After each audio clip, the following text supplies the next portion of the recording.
अखंडमंडलाकारं व्याप्तं येन चराचरं तत्पदं दर्शितं येन तस्मै श्रीगुरुवे नमः। अज्ञानान्धस्य लोकस्य ज्ञानाञ्जनशलाकया चक्षुरुन्मीलितं येन तस्मै श्रीगुरुवे नमः। श्री सद्गुरु को दंडवत करते हुए आप सभी प्रेमी मित्रों का हार्दिक स्वागत समादर करते हैं। दिव्य दृष्टि को भी सांप्रदायिक दृष्टि और सांप्रदायिक जिसे कहते हैं आयाम रखकर देखने वाले अनेक लोग यहाँ हैं, लेकिन उनसे हम विनम्रतापूर्वक यही प्रार्थना करते हैं कि अब तक जो आपने पंथ, संप्रदाय, विचारधारा और अनेक प्रकार की मानिंदियाँ इनमें जो अपना समय व्यतीत किया है, उसी धारा से थोड़ा समय दिव्य दृष्टि को जानने के लिए भी निकालें और सर्वांग योग प्रयोग प्रत्यक्ष देखें, जानें और यदि आपकी बुद्धि को जचता है तो स्वीकार करें, मनन चिंतन करें। अन्यथा जैसे अन्य पंथों में आपका समय व्यतीत हुआ है, वैसे ही ये भी थोड़ा सा समय व्यतीत हुआ ऐसा जानकर हमें क्षमा करें।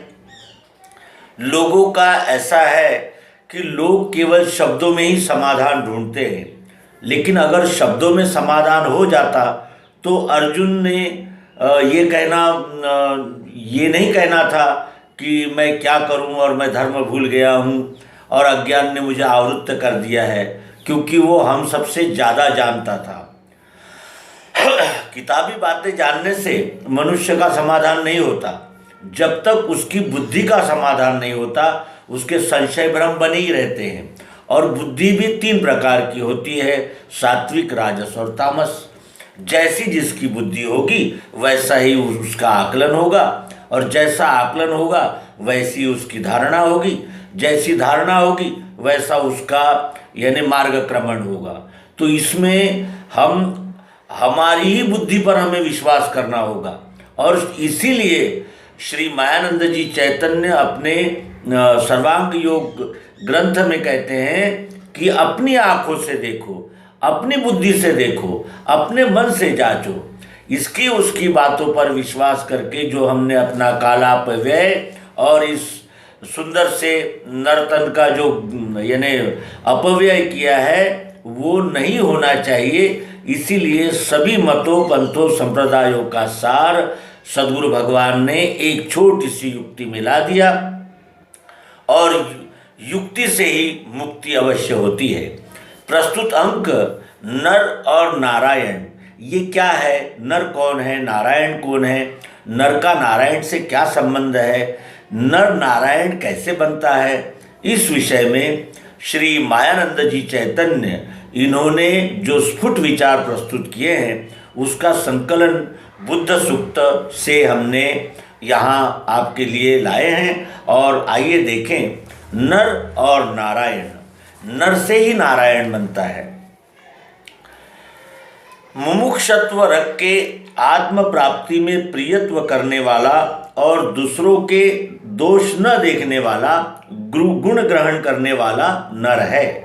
जब रजतम को दबाकर सत्व का बल बढ़कर आधा होता है, तब धर्म, अर्थ और काम में डालने वाले विचार छोड़कर पुरुष स्वतंत्रता का, सत्य, सुख एवं शांति अर्थात ब्रह्म निवृत्ति की ओर झुकता है।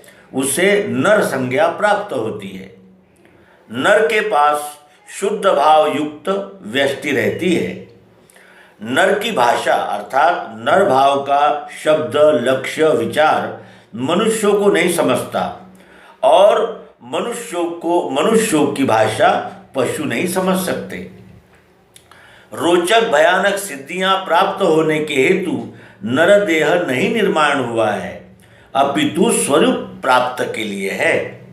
आकाश, पुष्प तथा मृगजल स्नान इत्यादि तुल्य वस्तु जब ईश्वर की स्वभाव रचना में ही नहीं है, तब सिद्धियों के द्वारा उनकी प्राप्ति हो सकेगी, ऐसी आशा धारण करते हुए उसके पीछे लगना यह नरदेह का दुरुपयोग ही है।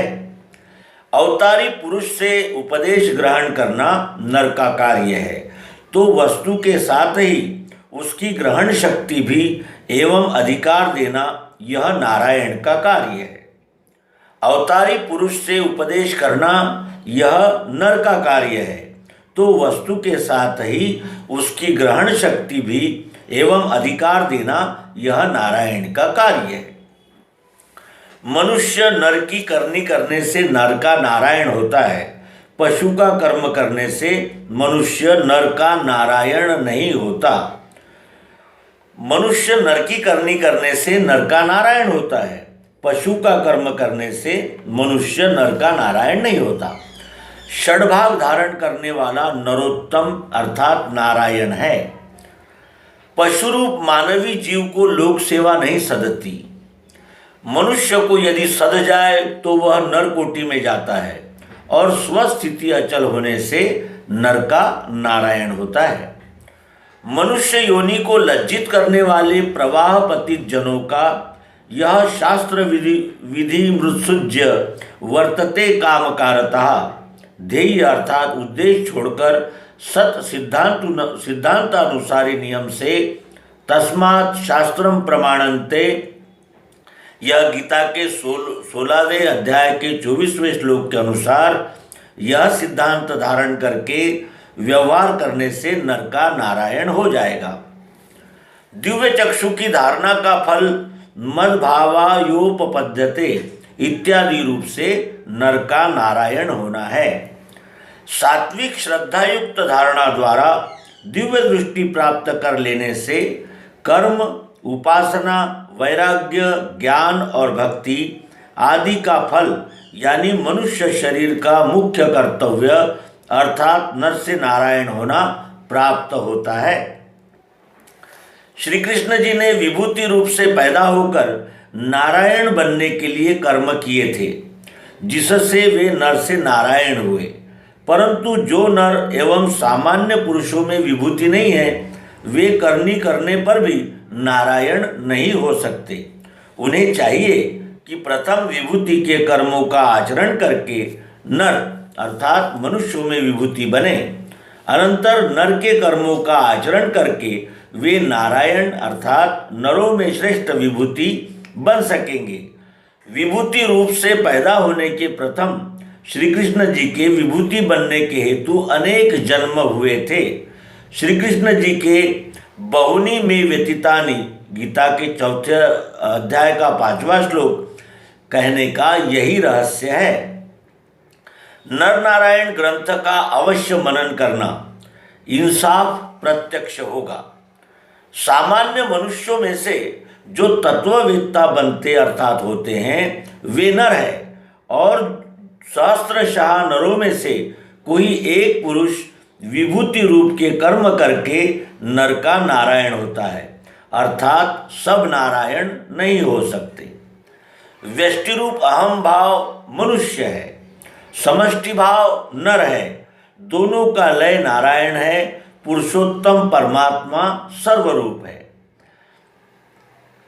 ईश्वर अक्षर नारायण है जो क्षर प्रकृति में निवास करते हैं। शेष अर्थात न इति कहते कहते बचता है वह, शाही अर्थात सोने वाला अर्थात शेष में विश्रांति लेने वाला नारायण कहा है। नारायण परमेश्वर नहीं है, परमेश्वर में होना जाना नहीं है। ज्ञेय ज्ञान और ज्ञेय का अचल निश्चय स्थिर करने से नारायण होता है। साक्षित्व भाव रहित नारायण 6 भग धारण करे वह नारायण भगवान है। ऋषि मुनि नर जिसका ध्यान करते हैं बिना सेवा के ही अर्थात सेव्य सेवक भाव रहित बुद्धि से ही जो सबों को अपना स्वरूप बतलाता है अर्थात विश्वरूप दर्शन करवाता है, जिसके अंतःकरण में कर्म फलाशा तथा कर्म बंधन नहीं होता और जो मंत्र तंत्र यंत्रादि क्रियाओं का विचार तक मन में नहीं लाता, जो विश्वरूप क्षेत्र अर्थात क्षर का साक्षी क्षेत्रज्ञ चापि मां विद्धि इस तरह होता हुआ स्वधर्म प्रदान करने वाला एवं वर्ण का ज्ञान देने वाला है। जो पुरुष श्रेष्ठ धर्म के 4 पद, 4 वर्ण अथवा चतुष्पाद रूप धर्म, जो कि गुणक परिवर्तन से प्रकृति चक्र में नष्ट हो जाते हैं, उन्हें फिर से चलाता है। जो सकालेनेह महता योगो नष्टः परंतप के तत्व का उस युग में आद्य प्रकाशक रहता है। जो यदा यदा ही धर्मस्य के अनुसार वर्ण रचना की ग्लानि नष्ट करके शुद्ध चातुर्वर्ण धर्म की स्थापना करता है। जो निज स्वरूप में जन्म मरण की भावना का चक्र नहीं देखता। जो जगत क्षर प्रकृति के गुणों का कार्य अर्थात विकार जानता है। जो सप्तभूमिकाओं का साक्षी है। जो ऐश्वर्यंच समग्रंच यह षड्भग स्थिरता पूर्वक धारण करता है। भूर्भुवः इत्यादि श्रुतियों की जो व्याहृति है, जिसका पद सिद्ध करती है, अर्थात श्रुति में जिसके स्वरूप का वर्णन भूर्भुव इत्यादि रूप से किया गया है, जिसके स्वरूप में अर्थात विश्व रूप में आदि अंत व मध्य नहीं है, जो स्वयंभू तथा स्थायी है। ऋग्वेदादि श्रुति, मनवादि स्मृति तथा भागवत आदि पुराण जिसकी लीला वर्णन करते हैं, जिसके वर्णन के उद्देश्य से ही श्रुति स्मृत्यादि ग्रंथों की प्रवृत्ति हुई है, जिसके स्वरूप में सर्वत्र मुख, हाथ, पैर, पेट आदि शोभा दे रहे हैं, जो बाहर व भीतर क्षराक्षर भाव सिद्ध करता है, जिसमें क्षेत्रज्ञ अर्थात अक्षर भाव और क्षेत्र अर्थात क्षर भाव, इन दोनों भावों का साक्षित्व भाव साक्षी रूप से दृढ़ है, एवं अशाश्वत रूप से जो स्वयं पुरुषोत्तम रूप है, लोगों की धर्मग्लानि मिटाने के हेतु जो यदा यदा ही धर्मस्य इस तत्व के अनुसार शरीर धारण करते हुए भी अपना एक रस पुरुषोत्तम भाव नहीं त्यागता, वही समुच्चय से यह भिन्न भिन्न लक्षण विद्यमान रहने वाला पुरुष नारायण भगवान संज्ञा को प्राप्त होता है। दिव्य दृष्टि प्राप्त नरों को नारायण भगवान के कर्मों का रहस्य प्रत्यक्ष ज्ञात होता है। आत्मनिश्चय में स्थिर होते ही जीव को अपना नारायण भाव प्रतीत होता है। हमें न माधव चाहिए, न गोविंद चाहिए और न राम चाहिए, न कृष्ण चाहिए, क्योंकि अव्यक्तादीनि भूतानि इस सरणी से वे कालगत हो चुके हैं। अब वे नहीं आ सकते। अब तो व्यक्त दशा में के अर्थात सत्वस्तु प्रत्यक्ष बतलाने वाले पुरुष चाहिए। वही हमारा सद्गुरु नारायण, राम, कृष्ण इत्यादि हैं। जा सुकृपा असभ्रम मिट जाई, गिरिजा सोई कृपालु रघुराई। इस तरह हमने नर और नारायण इन दोनों के विषय में इस अंक में